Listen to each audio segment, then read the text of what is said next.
El castillo de Gormaz es una de las principales fortalezas de la provincia de Soria. El Cid fue señor de este castillo de Gormaz y desde aquí lanzó algunas algaradas contra los musulmanes.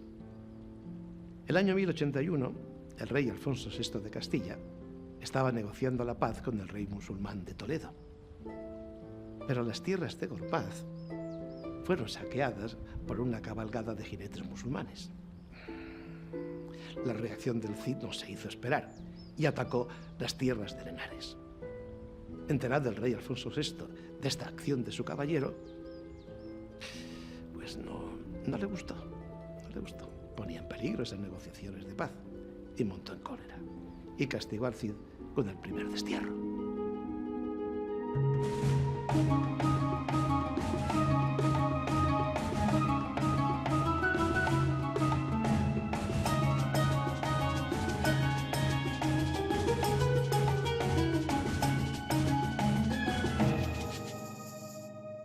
Las tierras de la provincia de Soria están íntimamente ligadas al cantar del mío Cid. Su geografía local está descrita en muchos de sus pasajes con rigurosidad y con detalle en algunos de ellos, hasta el punto de que don Ramón Menéndez Pidal supuso que el autor anónimo del poema pudo ser un juglar natural de San Esteban de Gormaz o de Medinaceli. La torre de Langa de Duero recuerda el pasado fronterizo de esta zona en el siglo XI y anuncia la vista de otras muchas que jalonan la comarca. Esta torre es el último vestigio del castillo que defendía el puente medieval que cruza el río Duero.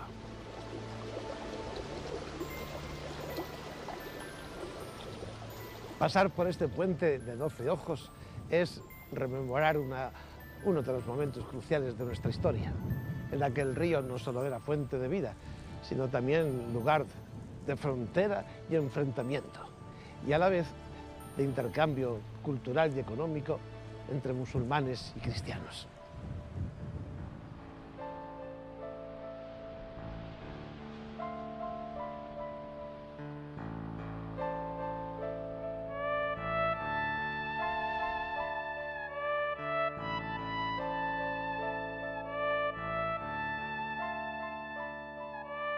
Integrada en la cultura del vino desde hace siglos, Langa de Duero, la Segontia Lanca celtíbero-romana, fue punto de choque entre árabes y cristianos que constantemente batallaron en esta franja de límite, donde su torreón recuerda el castillo de Álvaro de Luna. Su silueta domina este pueblo de interminables hileras de chopos a orillas del Duero y popular arquitectura castellana. El camino del Cid discurre por Alcoba de la Torre y Alcubilla de Avellaneda hasta San Esteban de Gormaz, que fuera señorío de Rodrigo y que cuenta con un importante patrimonio románico. La villa amurallada de San Esteban de Gormaz contaba con varios accesos, de los que solo queda este, llamado Puerta de Castilla, también conocido como Aduana Vieja, al ser donde antiguamente se pagaban los impuestos sobre el paso de mercancías. San Esteban de Gormaz conserva el sabor de su pasado espléndido. Paseando por sus calles, nos encontramos con la cuna del románico en sus iglesias de San Miguel y Santa María del Ribero. Este templo, de nave única, ábside y galería porticada, declarado bien de interés cultural, fue construido en el siglo XII por el maestro Pedro, y en su interior contribuye a su belleza este artesonado decorado con abundantes relieves que representan un universo en pleno proceso de transformación.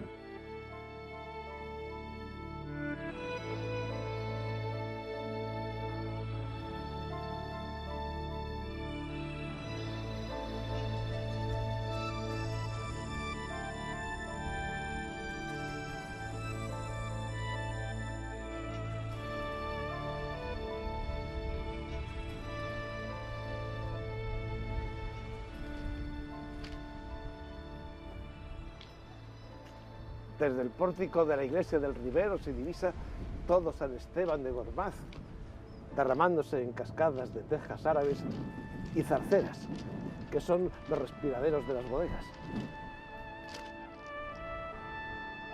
El año 1081 traería a San Esteban la primera iglesia porticada de Castilla, una joya llamada San Miguel, que irrumpe en el panorama arquitectónico combinando su sobriedad con la ornamentación mudéjar.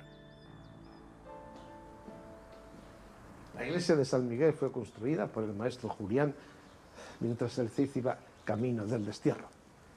En uno de los canecillos del templo, un monje labrado en piedra sostiene un libro con la fecha 1081. El pórtico está orientado hacia el mediodía.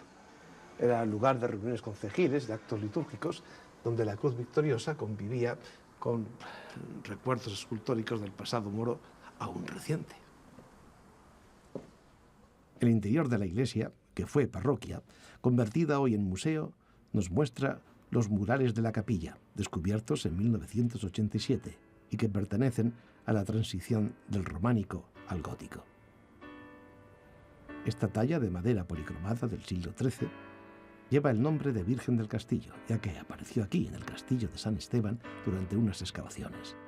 Junto a ella, esta cruz relicario de Jerusalén, de época desconocida, muestra las estaciones del Vía Crucis de la Pasión.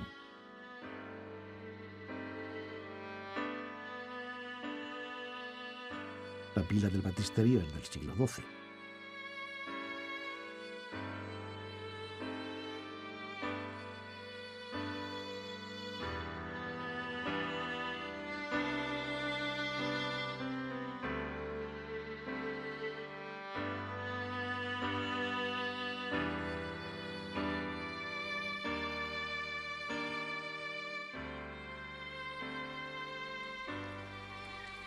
El Molino de los Ojos, que debe su nombre a los manantiales que lloran las aguas en sus alrededores, lo mandó construir la marquesa de Villena y condesa de San Esteban de Gorbaz.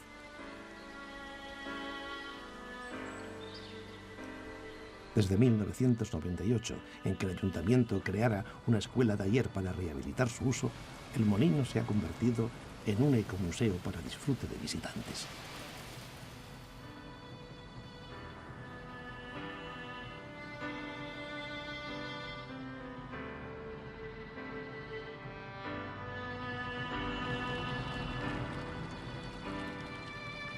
Siguiendo el trazado del camino del Cid, entramos en Castillejo de Robledo, un pueblo donde los monjes guerreros del Temple establecieron su centro de operaciones en lo que se dio a llamar la línea defensiva del Duero.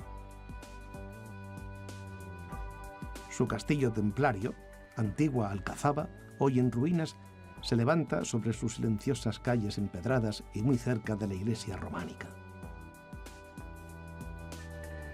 Monumento histórico-artístico.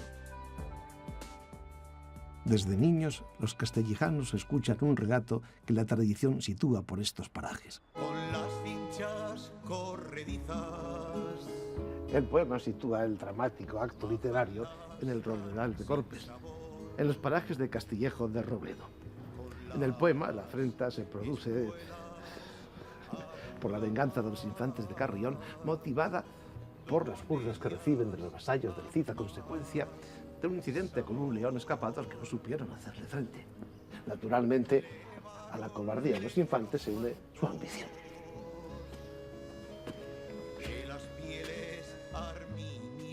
La iglesia de la Asunción, de construcción tardo-románica, mantiene su belleza a través de los siglos.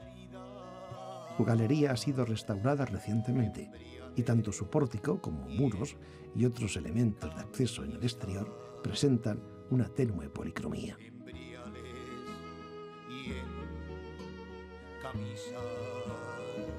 Su espléndido ábside, decorado con estrechas columnas y ventanas románicas, muestra en su interior claras influencias templarias, como los rombos ajedrezados que adornan su parte superior, así como restos de pinturas murales que representan dragones coloreados. Los canecillos están decorados con cabezas de hombres y animales y, según Gaya Nuño, allí se representa la escena más erótica que ha esculpido el románico. Nos dirigimos hacia el lugar en el que, según el cantar, tuvo lugar el ultraje a las hijas del Cid. Con las espuelas agudas, don ellas han mal sabor. Rompien las camisas en las carnes, a ellas amas a dos. limpia salie la sangre sobre los ciclatones. Bueno, la tradición enclava la afrenta junto a la ermita de la Virgen del Monte. Solo el presentimiento de Félix Muñoz, primo de las hijas del Cid, salvaría a las jóvenes de una muerte cierta. Una vez rescatadas, fueron llevadas a San Esteban de Gormaz y conducidas por Minaya de regreso a Valencia con sus padres.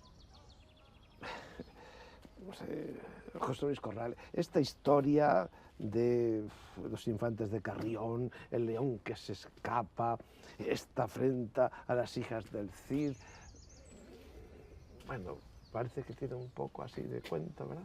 De leyenda.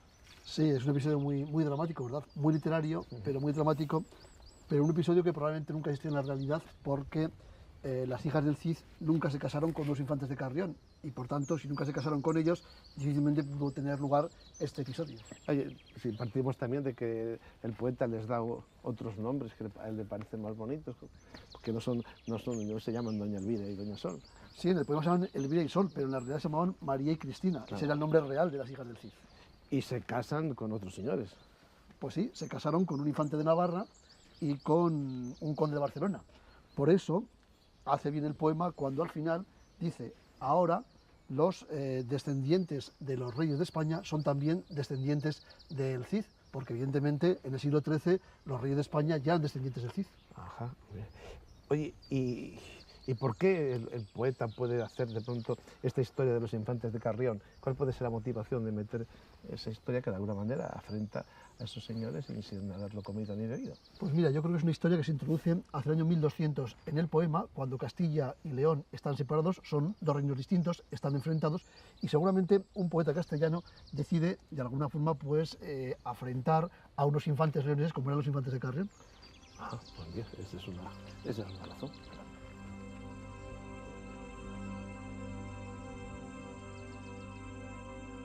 En el siglo X, los árabes levantaron una torre vigía en Uxama, en relación con otras fortalezas califales y las defensas de la línea fronteriza.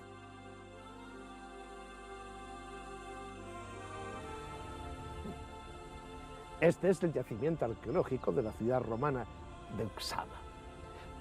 Tiene aproximadamente una extensión de 28 hectáreas. Se pueden apreciar calles porticadas, entradas a las casas, las habitaciones, hay cisternas, termas, una terraza artificial que posiblemente era la base de un templo de culto imperial. Fue una próspera ciudad situada en una de las vías romanas más importantes, las que unía Asturica con César Augusta, Astorga con Zaragoza. A raíz de la dominación visigoda, la población del castro se trasladó a un llano en la parte izquierda del río Ucero, dando origen al actual Burgo de Osma.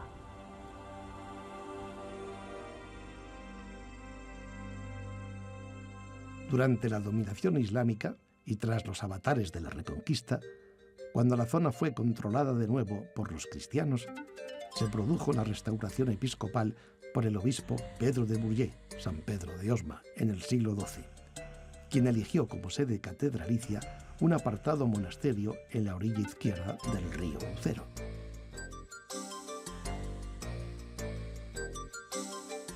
Se formó así un barrio, Burgo, que paulatinamente se convirtió en una población más importante que la ciudad de Osma. El Burgo pasó así a ser el Burgo de Osma. La catedral auspició la creación de su plaza y del entramado medieval de sus calles estrechas que convergen en ella.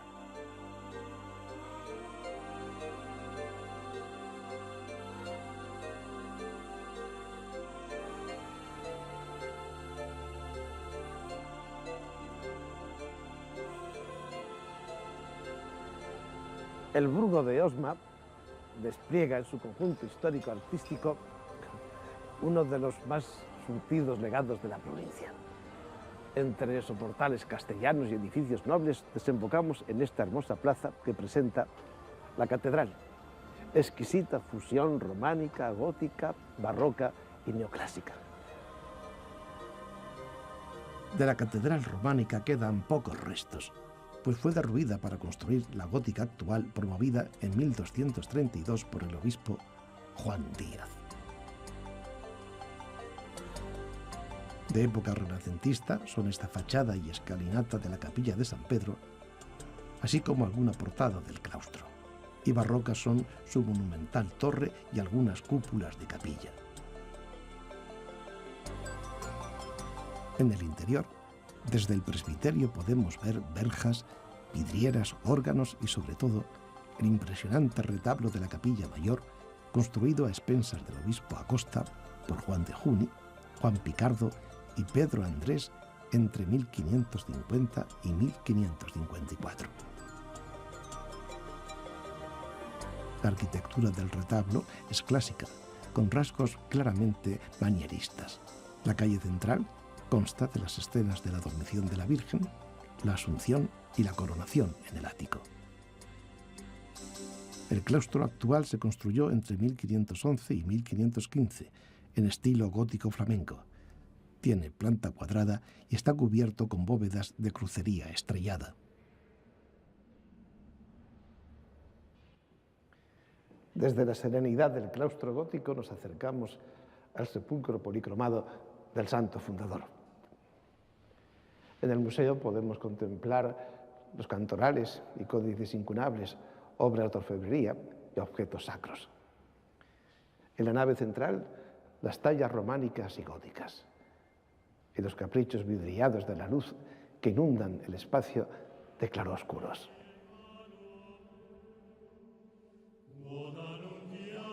En la catedral se encuentra uno de los más valiosos códices iluminados escritos por el clérigo Pedro y miniado por Martinus en 1086.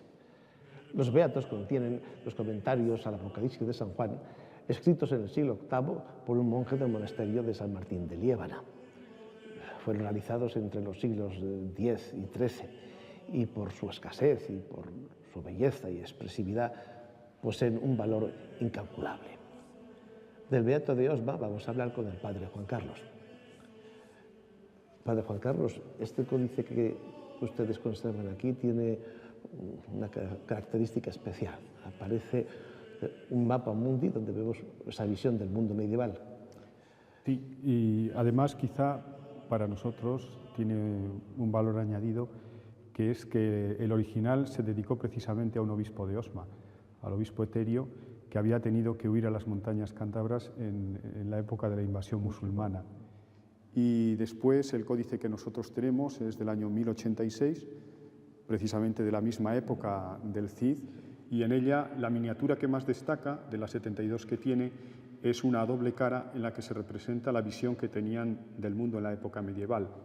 Y esta figura, aquí en el extremo derecho, es una figura muy rara. ¿Qué es eso? Ese extremo derecho es el sur, es ese personaje que aparece ahí con un pie que se cubre la cara, es un patagón.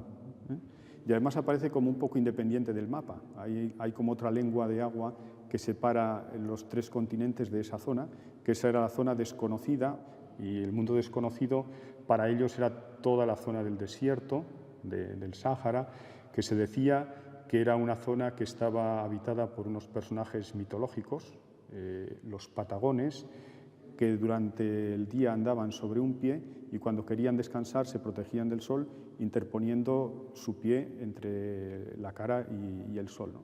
Es la zona sur, aunque la tenemos a la derecha del mapa. Pues muy interesante, muchísimas gracias.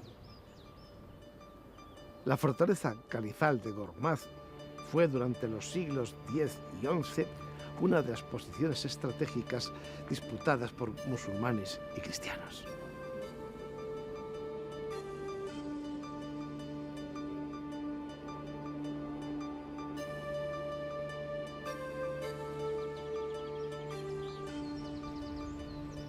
Según el Cantar, el Cid y sus huestes cruzaron el Duero por Navapalos, que posee una atalaya islámica llamada el Centinela de Navapalos,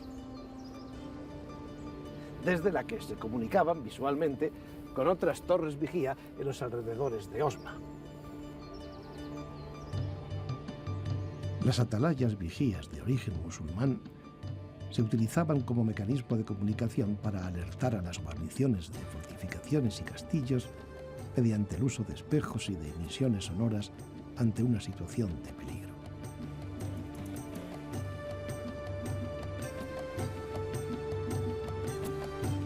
Estos sistemas de vigilancia encadenada podían abarcar cientos de kilómetros a lo largo de la ribera del Duero.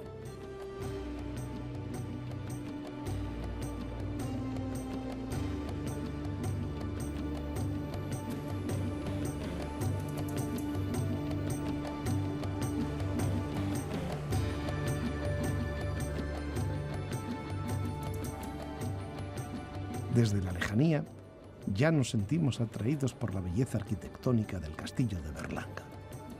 Su origen es musulmán, compañero del de Gormaz, construido en la defensa de la región contra los reinos del norte.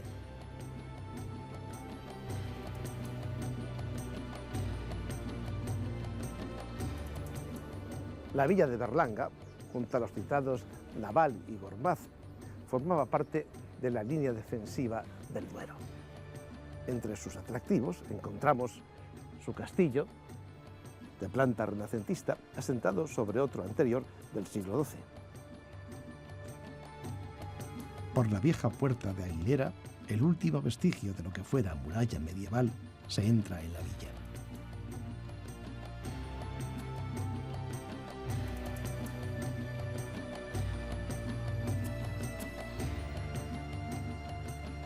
Por su situación estratégica, Berlanga cambió de manos en numerosas ocasiones durante el siglo XI. Abandonada y repoblada en el siglo XII, su esplendor llegaría con los siglos XV y XVII. Su riqueza cultural y arquitectónica hacen de esta villa visita obligada. La Plaza Mayor es el centro neurálgico de Berlanga, con su ayuntamiento moderno y funcional, en cuya fachada una placa homenajea al Cid como primer alcalde de la villa.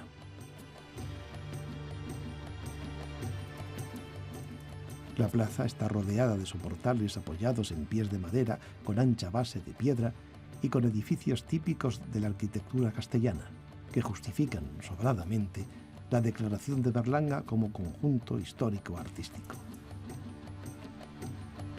Un buen ejemplo es la Colegiata, joya del gótico tardío en el columnario, construida en el siglo XVI. Estamos en el interior de la excolegiata de Nuestra Señora del Mercado. El magnífico retablo es posterior, claro, a la construcción del templo, es del siglo XVIII, y enmarca una bellísima composición sobre el tema de la ascensión de la Virgen, obra del pintor Antonio Palomino. La capilla de los Bravos de Laguna tiene también un artístico retablo, también traído de la anterior parroquia de Nuestra Señora del Mercado, y combina la escultura con pinturas de gran mérito. En él está el sepulcro de los Bravos de Laguna, dos hermanos gemelos, uno obispo de Coria, el otro alcaide de Segovia y padre de uno de los comuneros, de Juan Bravo. Aún puede oírse por las tierras de Soria el dicho: eres más viejo que el lagarto de Berlanga. De él refiere la leyenda que era un lagarto gigante al que se atribuían atrocidades, aunque también efectos beneficiosos. En realidad se trata de un caimán disecado que se trajo de las Islas Galápagos el obispo de Panamá, Fray Tomás de Berlanga, y que, bueno, con algunas reparaciones, aún continúa colgado en uno de los muros de la excolegiata. Berlanga brinda al viajero algunos de los mejores platos de la gastronomía provincial. Hoy estamos sentados con uno de los grandes maestros de la cocina castellana, con Carlos de Pablo, que nos has presentado ahí unos platos que de verdad, pues, si no tienes apetito, enseguida se te abre. Esos platos son digamos, la selección de lo que tú haces aquí, pero tiene más platos. Sí, hay muchos más platos, incluso además hay veces que te resulta difícil decir, cuando te dicen ¿qué nos recomiendas o estas cosas, ¿no? Es decir, cada día recomiendas una cosa diferente porque cada día también tienes un estado de ánimo diferente, ¿no? Sí. Hay muchas otras cosas, claro. Oye, ¿y vas cambiando los platos con arreglo a cada temporada? Primavera, verano, otoño, invierno, ¿tiene alguna especialidad? Claro, hay que ir cambiando cosas. Hay platos que superviven muchos años y mucho tiempo porque, digamos, se convierten en algo emblemático, ¿no? Pero se trata de ir modificando, de ir creando y haciendo. Y luego la temporada manda. Ahora estamos esperando con ansiedad, ¿no? Y con muchísimo placer que haya una nueva floración micológica. Y para nosotros la micología es santísima en esta provincia. Sí, porque eso es un punto importante aquí. Ponemos Y casi preparas, en todo. y tú preparas muchos platos con En todo, setas. cualquier día vamos a hacer con setas. Bueno, los postres también se pueden hacer, pero yo qué sé, vamos a hacer todo con setas. Todos los Sería platos. un poco exagerado, ¿no? Porque si no todo crea suficiente densidad como para cansar, ¿no? Pero usamos mucho las setas, para nosotros es importante. Es como una cocina tradicional, pero digamos que es un contenido tradicional con una forma moderna, porque su presentación está más de acuerdo a una estética muy actual. En definitiva, pretendemos no perder las raíces. Lo que hacemos es una cocina partiendo de las raíces que hemos mamado y de nuestra cocina. Es decir, yo mantengo esa cocina tradicional en mi pensamiento y a la hora de ejecutar. Lo que pretendo es ser actual. Ser actual es que ya no cocinamos para alimentar siempre, pero no para llenar o para... no hacemos ya una cocina de supervivencia o una cocina de necesidad, hacemos una cocina para el disfrute. Entonces, digamos que nuestra cocina forma parte ya de lo que es el turismo, tiene otros conceptos. No, realmente Se trata de agradar. tus platos entran por la vista, ¿eh? Se empieza comiendo con los ojos. Y después ya... Pero de esos platos, ¿qué piden? Una sopa de ajo como esta tan exquisita, esa perdiz. Hay algunos que están más solicitados que otros. Que lo que hemos puesto en esta especie de bodegón son platos enteros, o sea, platos grandes. Sin embargo, lo que hacemos son los muchos pocos. Fundamentalmente hacemos muchos pocos, pero a mí me gusta mucho esa línea, ¿no? Es decir, probar muchas cosas, pequeñas cantidades, pero muchas. Sí, me gusta cantidad de cosas, ver. A mí también me gustaría, ¿eh? Claro, Así, además, con la vista, te va agradando una cosa a otra. Empieza a haber variedad. Pues muchas gracias, Carlos, y que sigas con esta inspiración. Bueno, y además como, no sé, a veces comento siempre un poco en plan de broma, es que si no, en los pueblos, ¿qué hacemos? Nos aburrimos. Vivir muy bien. Tenemos que pensar. Vivir muy bien, sobre todo. Vivir aquí. bien también. Y aquí, muy bien. aquí se vive muy bien, en Berlanga se vive muy bien. Nos hemos desplazado a 8 kilómetros de Berlanga. Sobre un cerro pelado se alza la ermita de San Baudelio, que presenta una notable armonía entre arquitectura y decoración pictórica. Si bien en 1926 sus pinturas más importantes fueron arrancadas de los muros y cedidas indefinidamente al Metropolitan Museum de Nueva York. Bueno, algunos fragmentos han sido rescatados y hoy se exhiben en el Museo del Prado. Aún así, todavía podemos admirar algunos trozos de pintura mozárabe y frescos románicos del siglo XII. Es uno de los monumentos más importantes del país, a pesar del expolio. Se construyó el templo sobre una cueva, posible alojamiento de un eremita del siglo VII, junto a un manantial que aún sigue manando agua.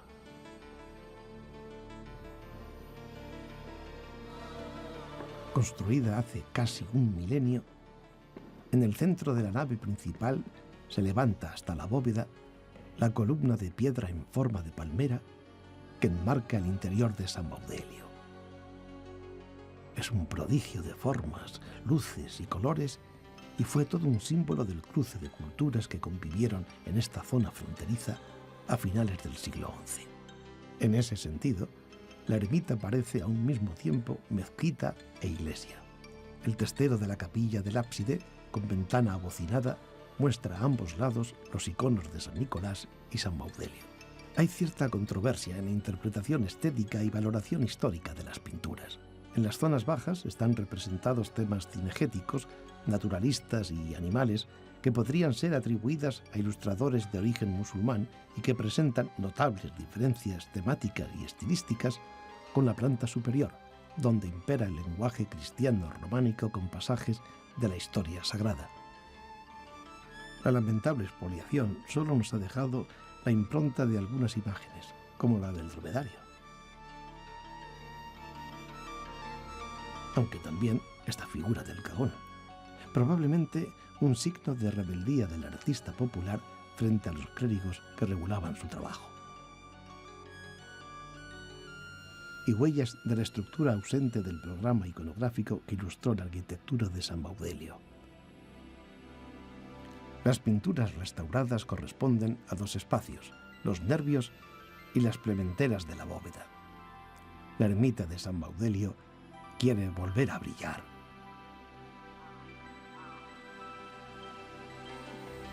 Un estudio de reconstrucción pictórica por infografía nos muestra el aspecto original de los frescos ausentes en los lugares que debieran estar. Un minucioso estudio de investigación efectuado por Félix González en los archivos Cabré y en el Instituto del Patrimonio Histórico, y la utilización fotográfica de las primitivas pinturas actualmente en diferentes museos nos permite contemplar el esplendor de la ermita de San Baudelio tal como era a finales del siglo XI.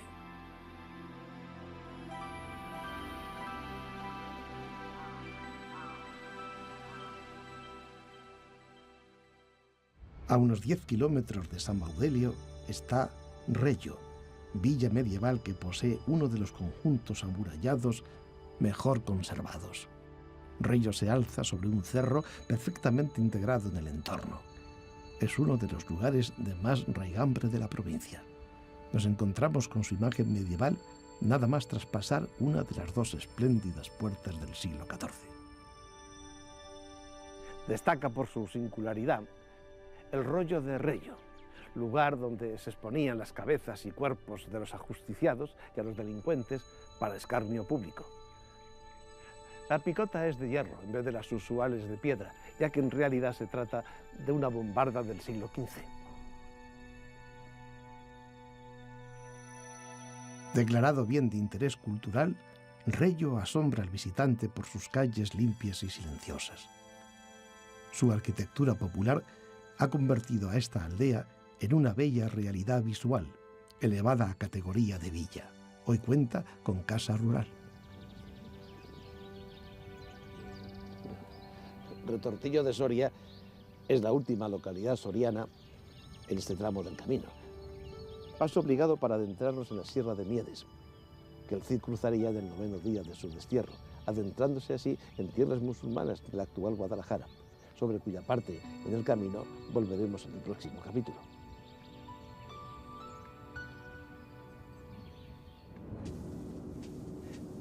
Desde La Ina, el camino conduce a la villa de Medinaceli, la ciudad del cielo, una de las localidades más bellas de la provincia. Declarada conjunto histórico-artístico, se eleva sobre una colina amesetada donde los celtíberos fundaron el castrum de Auxilis.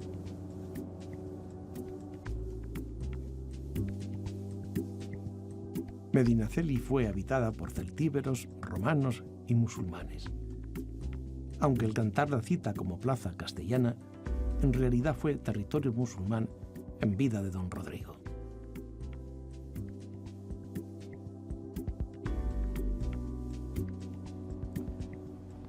Cuenta la tradición que el caudillo cordobés Almanzor, muerto de regreso a Córdoba tras saquear el monasterio de San Millán de la Cogolla, fue enterrado con parte de su tesoro en el castillo de Medinaceli. De la época romana se conserva en Medinaceli este arco de triunfo, paradigma de la propaganda imperial romana en la península ibérica. Es una de las obras mejor conservadas de la provincia y es además un arco único en España, único de triple arcada. Marcaba este arco además el límite entre dos distritos administrativos, el cluniense, al que pertenecía Medinaceli, y el César Augustano. Se situó aquí porque tenía que ser visto por la gente que circulaba a través de la vía César Augustana hasta Zaragoza.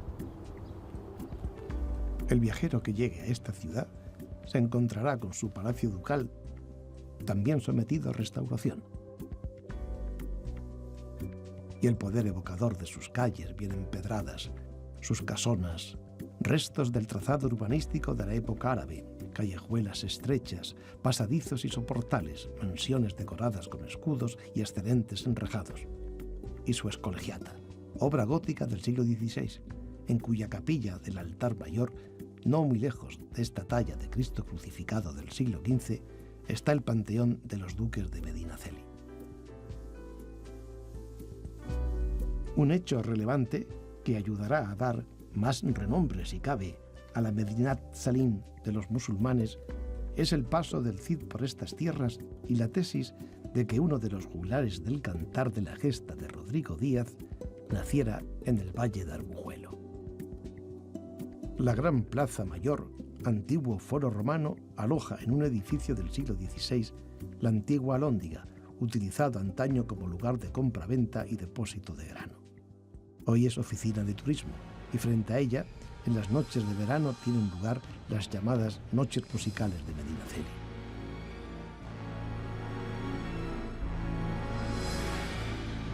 Abandonamos Medinaceli para trasladarnos al monasterio cisterciense de Santa María de Huerta.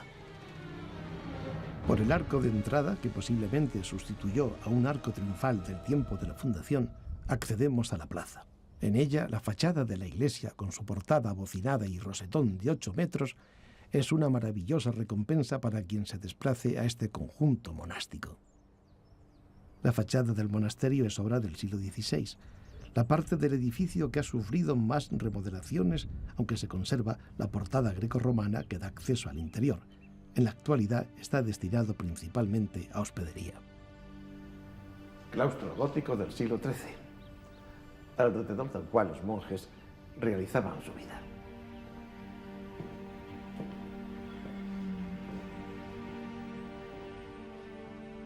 En todo el claustro, la nota más dominante es su profusa y sencilla decoración vegetal en los capiteles y columnas truncadas,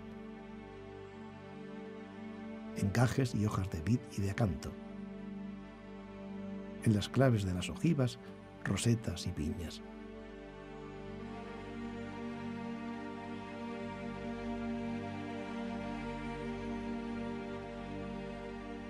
El claustro gótico se ha venido denominando de los caballeros, porque en él quisieron ser enterrados muchos personajes de la nobleza, del servicio del rey o de la iglesia. Destacan principalmente los pertenecientes al linaje de los condes de Molina y don Pedro Manrique, segundo conde de Molina.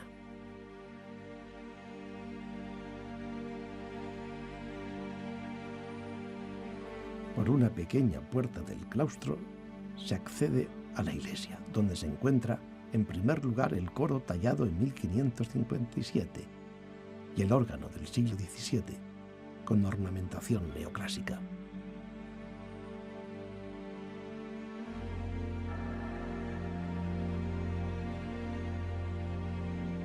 La iglesia es la expresión más evidente y característica del espíritu del Cister.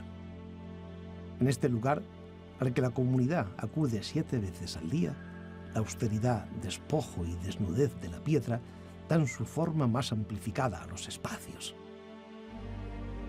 Hacia 1850, el abad Fray Luis de Estrada hizo el encargo de estas pinturas a un pintor italiano, natural de Roma, Bartolomé de Maturana, que representan la victoria de la batalla de las Navas de Tolosa, donde el arzobispo don Rodrigo y Alfonso VIII encabezan los ejércitos cristianos, entre los que ondea el pendón de la Virgen con el niño en brazos. El retablo, con su imaginería, es de Félix Malo, de 1766, en el que se encuentran actualmente enterrados los restos de San Martín de Hinojosa y don Rodrigo Jiménez de Rada. Su estructura de cascarón se ajusta al semicírculo del ábside, aunque 4 ventanales tuvieron que taparse por abrir otros a la altura de las hornacinas de los santos de la orden. El claustro plateresco lo empieza a edificar el abad Fray Bernardo de Espinosa en 1531. Se atribuye al taller de Covarrubias por su semejanza al construido en el Palacio de Peñaranda de Duero en Burgos. El ala sur de la balaustrada está dedicada al descubrimiento de América. En unos medallones muy posiblemente están representados los reyes católicos Juana la Loca y Felipe el Hermoso. En el ala de poniente están los medallones de una calavera coronada y el de San Luis de Francia con la flor de lis, las figuras bíblicas de Daniel y Sibila y a continuación San Martín de Hinojosa y Alfonso VII, terminando en el ángulo opuesto con San Bernardo emparejado con su escudo.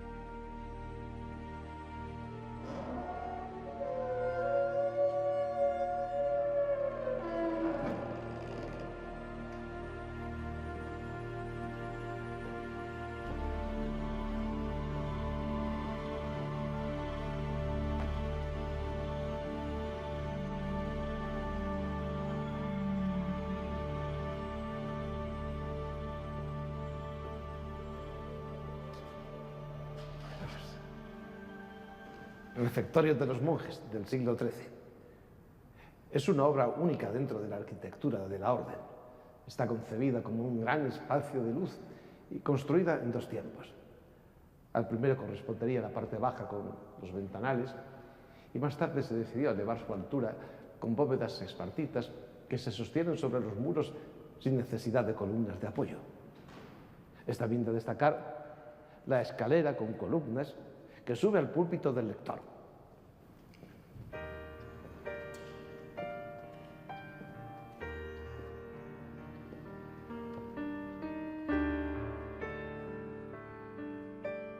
Las comidas se hacían en silencio, mientras que un monje, desde aquí, desde este púlpito, leía párrafos selectos de la Biblia Vulgata latina. En el ángulo noroeste del claustro, un doble arco apuntado da paso a la cocina gótica del siglo XIII. La chimenea tiene sus muros inclinados con el fin de evitar la acción de la lluvia. Una armadura de piedra sostenida por dos arcos apuntados remata el tiro en perfectas condiciones. Tanto es así que cada año, en la vigilia pascual, se enciende el gran fuego que prende el cirio antes de iniciarse la procesión nocturna por los claustros del monasterio.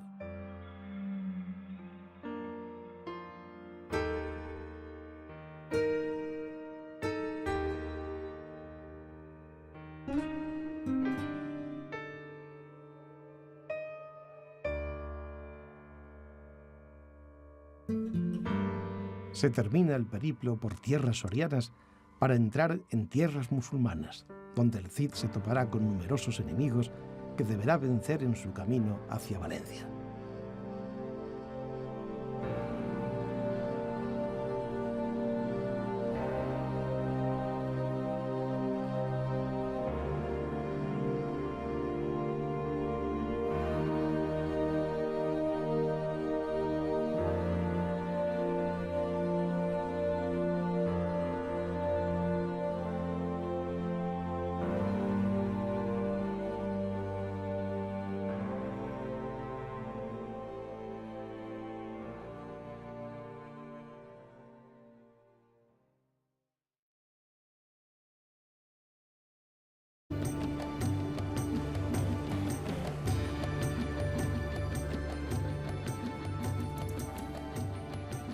Desde la lejanía, ya nos sentimos atraídos por la belleza arquitectónica del castillo de Berlanga.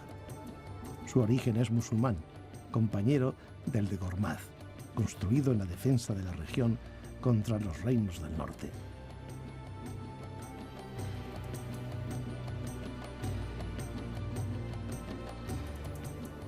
La villa de Berlanga, junto a los citados Naval y Gormaz, formaba parte de la línea defensiva del Duero. Entre sus atractivos encontramos su castillo, de planta renacentista, asentado sobre otro anterior del siglo XII. Por la vieja puerta de Aguilera, el último vestigio de lo que fuera muralla medieval, se entra en la villa.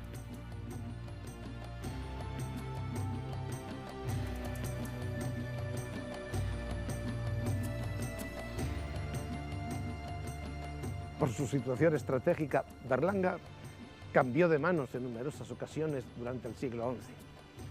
Abandonada y repoblada en el siglo XII, su esplendor llegaría con los siglos XV y XVII. Su riqueza cultural y arquitectónica hacen de esta villa visita obligada. La Plaza Mayor es el centro neurálgico de Berlanga, con su ayuntamiento moderno y funcional, en cuya fachada una placa homenajea al Cid como primer alcalde de la villa.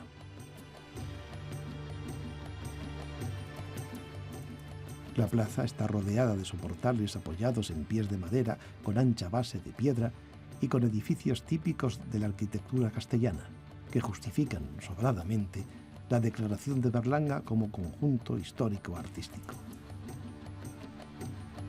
Un buen ejemplo es la Colegiata, joya del gótico tardío en el columnario, construida en el siglo XVI. Estamos en el interior de la excolegiata de Nuestra Señora del Mercado. El magnífico retablo Es posterior, claro, a la construcción del templo, es del siglo XVIII, y enmarca una bellísima composición sobre el tema de la ascensión de la Virgen, obra del pintor Antonio Palomino. La capilla de los Bravos de Laguna tiene también un artístico retablo, también traído de la anterior parroquia de Nuestra Señora del Mercado, y combina la escultura con pinturas de gran mérito.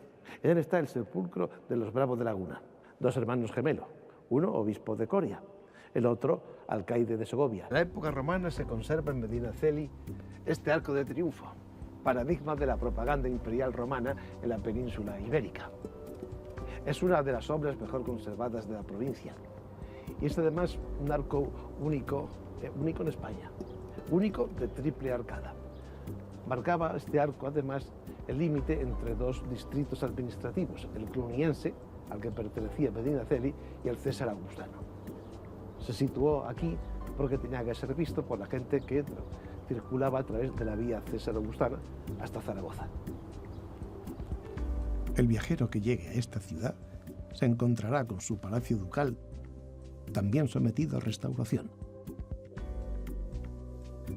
Y el poder evocador de sus calles bien empedradas, sus casonas, restos del trazado urbanístico de la época árabe, callejuelas estrechas, pasadizos y soportales, mansiones decoradas con escudos y excelentes enrejados. Y su escolegiata, obra gótica del siglo XVI, en cuya capilla del altar mayor, no muy lejos de esta talla de Cristo crucificado del siglo XV, está el panteón de los duques de Medinaceli. Un hecho relevante que ayudará a dar más renombre, si cabe, a la Medinat Salim de los musulmanes es el paso del Cid por estas tierras y la tesis de que uno de los juglares del Cantar de la Gesta de Rodrigo Díaz naciera en el Valle de Arbujuelo. La Gran Plaza Mayor, antiguo foro romano, aloja en un edificio del siglo XVI la antigua alhóndiga, utilizado antaño como lugar de compra-venta y depósito de grano. Hoy es oficina de turismo y frente a ella, en las noches de verano tienen lugar las llamadas Noches Musicales de Medinaceli.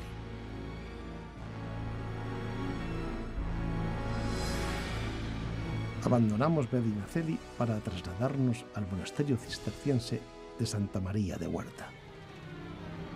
Por el arco de entrada, que posiblemente sustituyó a un arco triunfal del tiempo de la fundación, accedemos a la plaza. En ella, la fachada de la iglesia, con su portada abocinada y rosetón de 8 metros, es una maravillosa recompensa para quien se desplace a este conjunto monástico. La fachada del monasterio es obra del siglo XVI, la parte del edificio que ha sufrido más remodelaciones, aunque se conserva la portada grecorromana que da acceso al interior. En la actualidad está destinado principalmente a hospedería. Claustro gótico del siglo XIII, alrededor del cual los monjes realizaban su vida.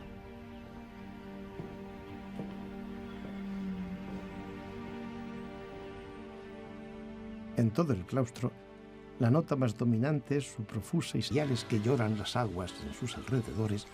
Lo mandó construir la marquesa de Villena y condesa de San Esteban de Gorbaz.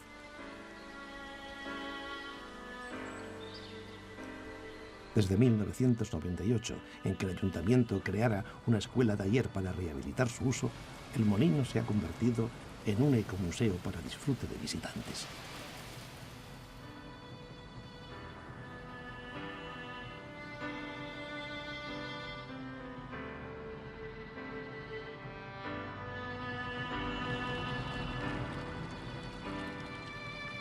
Siguiendo el trazado del camino del Cid, entramos en Castillejo de Robledo, un pueblo donde los monjes guerreros del Temple establecieron su centro de operaciones en lo que se dio a llamar la línea defensiva del Duero. Su castillo templario, antigua alcazaba, hoy en ruinas, se levanta sobre sus silenciosas calles empedradas y muy cerca de la iglesia románica. Monumento histórico-artístico. Desde niños, los castellanos escuchan un relato que la tradición sitúa por estos parajes. Con las cinchas corredizas. El poema sitúa el dramático acto literario en el Rodal de Corpes, en los parajes de Castillejo de Robledo. En el poema, la afrenta se produce por la venganza de los infantes de Carrión, motivada por las burlas que reciben de los vasallos del Cid a consecuencia de un incidente con un león escapado al que no supieron hacerle frente.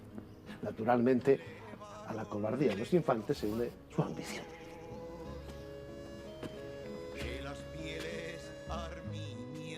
La iglesia de la Asunción, de construcción tardorrománica, mantiene su belleza a través de los siglos.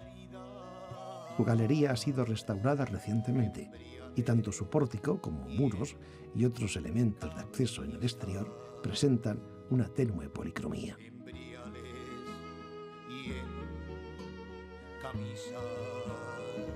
Su espléndido ábside, decorado con estrechas columnas y ventanas románicas, muestra en su interior claras influencias templarias, como los rombos ajedrezados que adornan su parte superior, así como restos de pinturas murales que representan dragones coloreados. Los canecillos están decorados con cabezas de hombres y animales, y según Gaya Nuño, allí se representa la escena más erótica que ha esculpido el románico. Nos dirigimos hacia el lugar en el que, según el cantar, tuvo lugar el ultraje a las hijas del Cid. Con las espuelas agudas, don ellas han mal sabor. Rompien las camisas en las carnes a ella. Deusto ponía en peligro esas negociaciones de paz y montó en cólera y castigó al Cid con el primer destierro.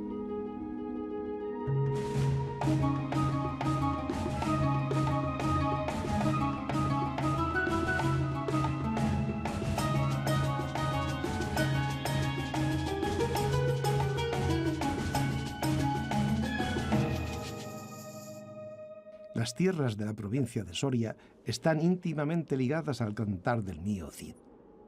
Su geografía local está descrita en muchos de sus pasajes con rigurosidad y con detalle en algunos de ellos, hasta el punto de que don Ramón Menéndez Pidal supuso que el autor anónimo del poema pudo ser un juglar natural de San Esteban de Gormaz o de Medinaceli.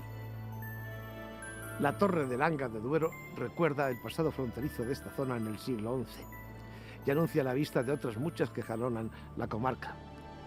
Esta torre es el último vestigio del castillo que defendía el puente medieval que cruza el río Duero.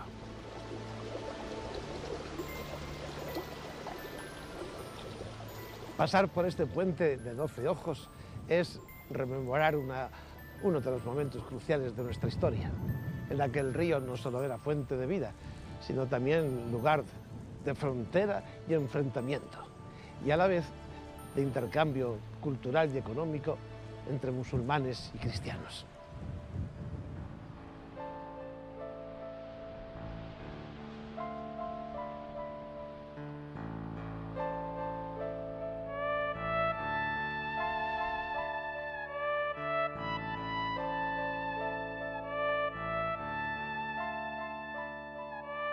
Integrada en la cultura del vino desde hace siglos, Langa de Duero, la Segontia Lanca celtíbero romana, fue punto de choque entre árabes y cristianos que constantemente batallaron en esta franja de límite, donde su torreón recuerda el castillo de Álvaro de Luna. Su silueta domina este pueblo de interminables hileras de chopos a orillas del Duero y popular arquitectura castellana. El camino del Cid discurre por Alcoba de la Torre y Alcubilla de Avellaneda hasta San Esteban de Gormaz, que fuera señorío de Rodrigo y que cuenta con un importante patrimonio románico. La villa amurallada de San Esteban de Gormaz contaba con varios accesos, de los que solo queda este llamado Puerta de Castilla, también conocido como Aduana Vieja, al ser donde antiguamente se pagaban los impuestos sobre el paso de mercancías. San Esteban de Gormaz conserva el sabor de su pasado espléndido. Paseando por sus calles, nos encontramos con la cuna del romano. Para cansar, ¿no? Pero usamos mucho asetas, para nosotros es importante. Es como una cocina tradicional, pero digamos que es un contenido tradicional con una forma moderna, porque su presentación está más de acuerdo a una estética muy actual. En definitiva, pretendemos no perder las raíces. Lo que hacemos es una cocina partiendo de las raíces que hemos mamado y de nuestra cocina. Es decir, yo mantengo esa cocina tradicional en mi pensamiento y a la hora de ejecutar. Lo que pretendo es ser actual. Ser actual es que ya no cocinamos para alimentar siempre, pero no para llenar o para... no hacemos ya una cocina de supervivencia o una cocina de necesidad, hacemos una cocina para el disfrute. Entonces, digamos que nuestra cocina forma parte ya de lo que es el turismo, tiene otros conceptos. No, realmente Se trata de agradar. tus platos entran por la vista, ¿eh? Se empieza comiendo con los ojos. Y después ya...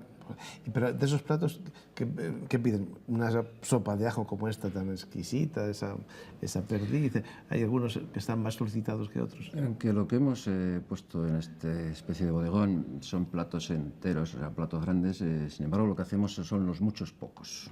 Fundamentalmente hacemos muchos pocos, pero a mí me gusta mucho esa línea, ¿no? Es decir, probar muchas cosas, pequeñas cantidades, pero muchas. Sí, me gustan cantidad de cosas, ver. A mí también me gustaría, ¿eh? Claro, así, con la vista, te va agradando una cosa a otra.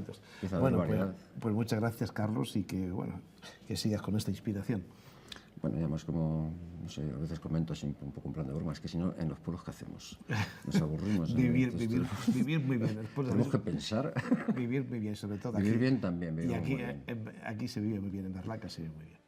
Nos hemos desplazado a 8 kilómetros de Berlanga. Sobre un cerro pelado se alza la ermita de San Baudelio, que presenta una notable armonía entre arquitectura y decoración pictórica. Si bien en 1926 sus pinturas más importantes fueron arrancadas de los muros y cedidas indefinidamente al Metropolitan Museum de Nueva York. Bueno, algunos fragmentos han sido rescatados y hoy se exhiben en el Museo del Prado.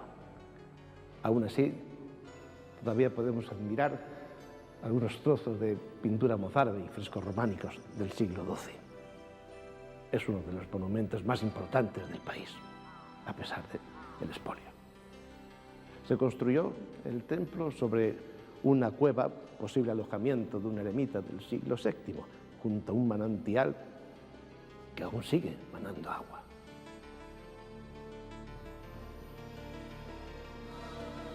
Construida hace casi un milenio, en el centro de la nave principal se levanta hasta la bóveda la columna de piedra en forma de palmera que enmarca el interior de San Baudelio. Es un baudelio.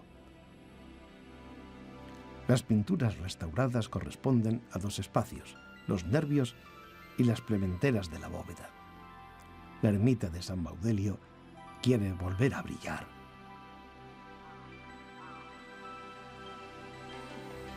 Un estudio de reconstrucción pictórica por infografía nos muestra el aspecto original de los frescos ausentes en los lugares que debieran estar.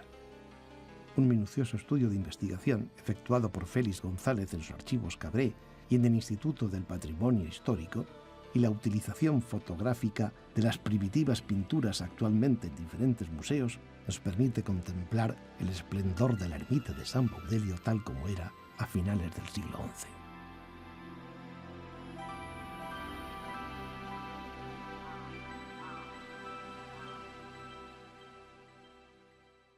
A unos 10 kilómetros de San Baudelio está Reggio, villa medieval que posee uno de los conjuntos amurallados mejor conservados.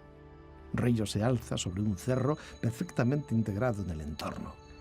Es uno de los lugares de más raigambre de la provincia. Nos encontramos con su imagen medieval nada más traspasar una de las dos espléndidas puertas del siglo XIV.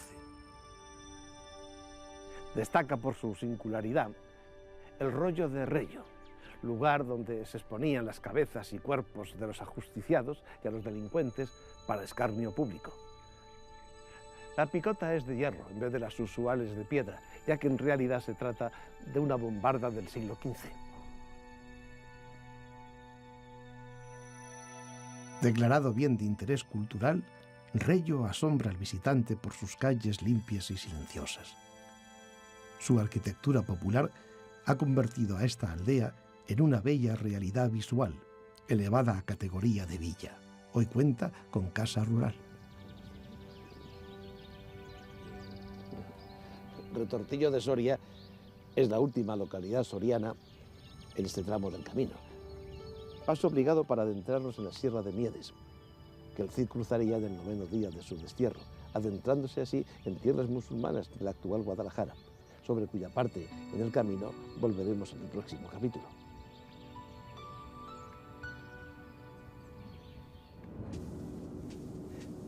Desde La Ina, el camino conduce a la villa de Medinaceli, la ciudad del cielo, una de las localidades más bellas de la provincia.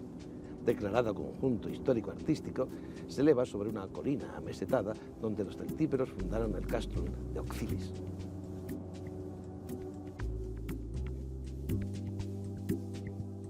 Medinaceli fue habitada por celtíberos. La catedral auspició la creación de su plaza y del entramado medieval de sus calles estrechas que convergen en ella.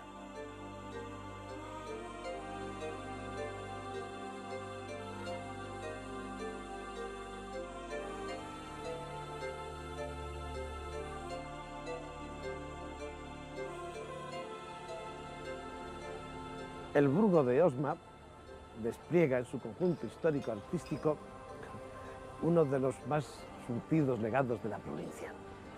Entre soportales castellanos y edificios nobles desembocamos en esta hermosa plaza que presenta la catedral, exquisita fusión románica, gótica, barroca y neoclásica.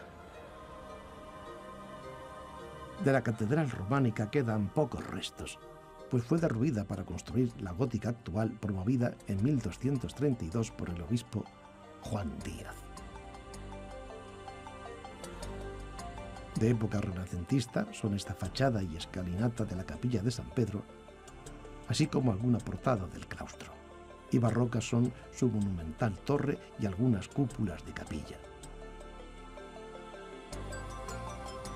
En el interior, desde el presbiterio podemos ver verjas, vidrieras, órganos y sobre todo el impresionante retablo de la capilla mayor construido a expensas del obispo Acosta por Juan de Juni, Juan Picardo y Pedro Andrés entre 1550 y 1554.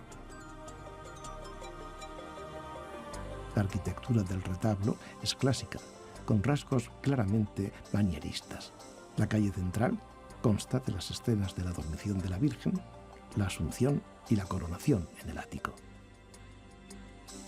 El claustro actual se construyó entre 1511 y 1515 en estilo gótico flamenco. Tiene planta cuadrada y está cubierto con bóvedas de crucería estrellada.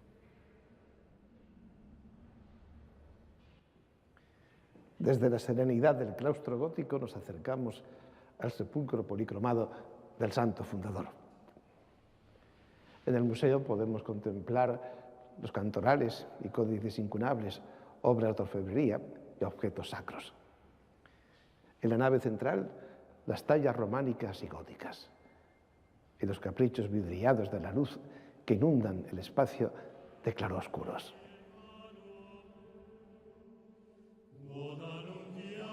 En la catedral se encuentra uno de los más valiosos códices iluminados escritos por el clérigo Pedro y viniado por Martinus en 1086. Los beatos contienen los comentarios al Apocalipsis de San Juan, escritos en el siglo VIII por un monje del monasterio de San... Muchas cosas, pequeñas cantidades, pero muchas. Sí, me gustan cantidad de cosas, ver. A mí también me gustaría, ¿eh? Claro, Así, con la vista, te vas grabando una cosa a otra. Bueno, pues muchas gracias, Carlos, y que, bueno, que sigas con esta inspiración. Bueno, y además como, no sé, a veces comento así un poco en plan de broma, es que si no, en los pueblos, ¿qué hacemos? Nos aburrimos. Vivir muy bien. Tenemos que pensar. Vivir muy bien, sobre todo. Vivir bien también. Y aquí se vive muy bien, en Berlanga se vive muy bien. Nos hemos desplazado a 8 kilómetros de Berlanga. Sobre un cerro pelado se alza la ermita de San Baudelio, que presenta una notable armonía entre arquitectura y decoración pictórica. Si bien en 1926 sus pinturas más importantes fueron arrancadas de los muros y cedidas indefinidamente al Metropolitan Museum de Nueva York. Bueno, algunos fragmentos han sido rescatados y hoy se exhiben en el Museo del Prado. Aún así, todavía podemos admirar algunos trozos de pintura mozárabe y frescos románicos del siglo XII. es uno de los monumentos más importantes del país, a pesar del expolio. Se construyó el templo sobre una cueva, posible alojamiento de un eremita del siglo VII, junto a un manantial que aún sigue manando agua.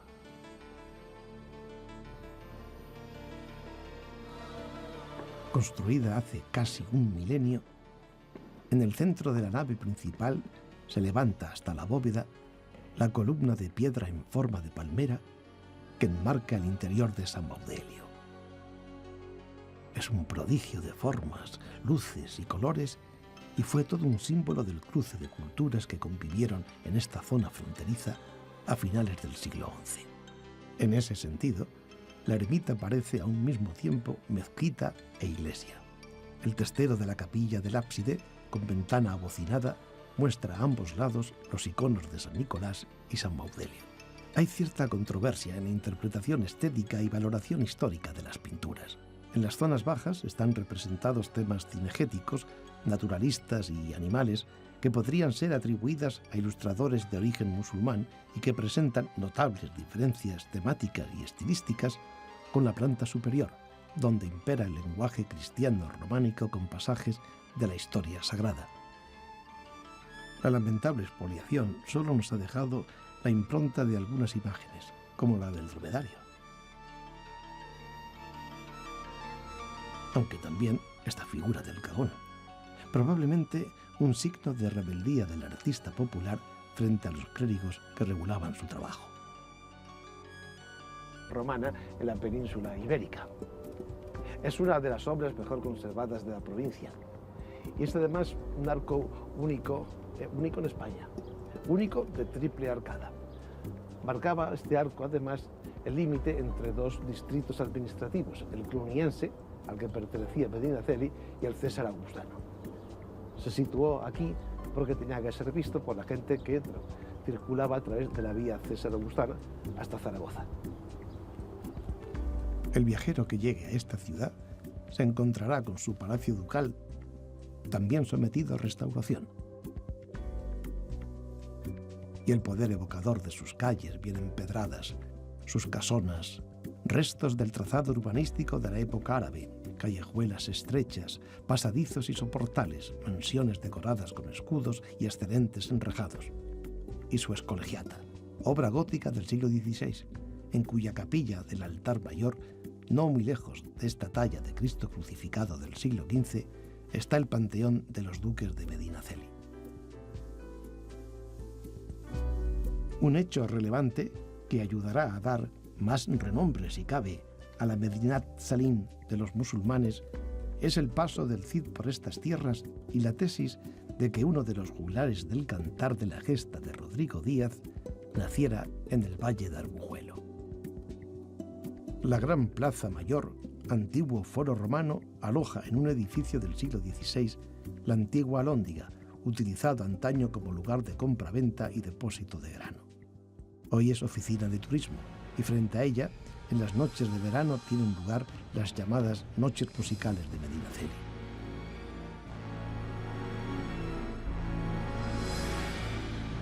Abandonamos Medinaceli para trasladarnos al monasterio cisterciense de Santa María de Huerta. Por el arco de entrada, que posiblemente sustituyó a un arco triunfal del tiempo de la fundación, accedemos a la plaza. En ella, la fachada de la iglesia, con su portada abocinada y rosetón de 8 metros, es una maravillosa recompensa para quien se desplace a este conjunto monástico. La fachada del monasterio es obra del siglo XVI, la parte del edificio que ha sufrido más remodelaciones, aunque se conserva la portada grecorromana que da acceso al interior. En la actualidad está destinado principalmente a hospedería. Claustro gótico del siglo XIII, alrededor del cual los monjes realizaban su vida.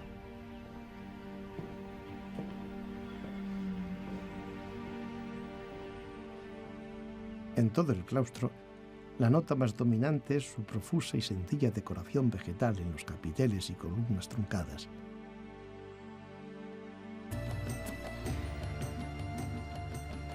Por su situación estratégica, Berlanga cambió de manos en numerosas ocasiones durante el siglo XI. abandonada y repoblada en el siglo XII, su esplendor llegaría con los siglos XV y XVII.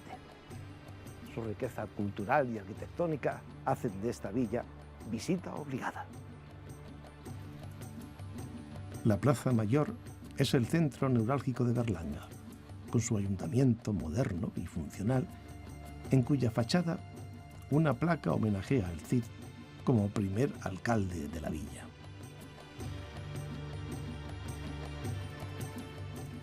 La plaza está rodeada de soportales apoyados en pies de madera con ancha base de piedra y con edificios típicos de la arquitectura castellana, que justifican sobradamente la declaración de Berlanga como conjunto histórico-artístico. Un buen ejemplo es la Colegiata, joya del gótico tardío en el columnario, construida en el siglo XVI. Estamos en el interior de la excolegiata de Nuestra Señora del Mercado. El magnífico retablo es posterior, claro, a la construcción del templo, es del siglo XVIII, y enmarca una bellísima composición sobre el tema de la ascensión de la Virgen, obra del pintor Antonio Palomino. La capilla de los Bravos de Laguna tiene también un artístico retablo, también traído de la anterior parroquia de Nuestra Señora del Mercado, y combina la escultura con pinturas de gran mérito. En él está el sepulcro de los Bravos de Laguna, dos hermanos gemelos, uno obispo de Coria, el otro alcaide de Segovia y padre de uno de los comuneros, de Juan Bravo. Aún puede oírse por las tierras de Soria el dicho: eres más viejo que el lagarto de Berlanga. De él refiere la leyenda que era un lagarto gigante al que se atribuían atrocidades, aunque también efectos beneficiosos. En realidad se trata de un caimán disecado que se trajo de las Islas Galápagos el obispo de Panamá, Fray Tomás de Berlanga, y que, bueno, con algunas reparaciones, aún continúa colgado en uno de los muros de la excolegiata. Berlanga brinda al viajero algunos de los mejores platos de la gastronomía provincial. Hoy estamos sentados con uno de los grandes maestros de la cocina castellana, con Carlos de Pablo, que nos has presentado ahí unos platos que de verdad, pues si no tienes apetito, enseguida se te abre. Esos platos son digamos, una selección de lo que tú haces aquí, pero tiene más platos. Sí, hay muchos más platos.